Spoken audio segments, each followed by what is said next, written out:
stop guessing on why your ROG Ally says Cloud Recovery Permission Denied. This is exactly how you beat it, without failing once. Most other tutorials are confusing or just plain wrong, because they tell you to keep spamming the retry button. But before we enter the recovery menu, you need to understand the logic, or you will just get stuck again. We're going to do this hand in hand and step by step. So, it is impossible for you to fail this fix. Rexus is the authority on these BIOS errors because we know exactly how the ASUS servers handshake with your handheld security keys.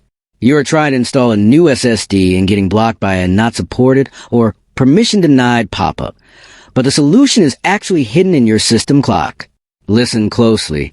The secret trick other creators missed is that if your BIOS time is even 60 seconds off in the real world, the ASUS server will think your security certificate is expired and deny your access immediately.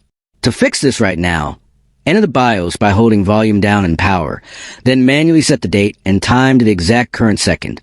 Once that is synced, the next piece of logic is your network. The recovery tool often fails on 5 GHz bands, so you must switch to a 2.4 GHz guest network or a mobile hotspot to bypass the firewall.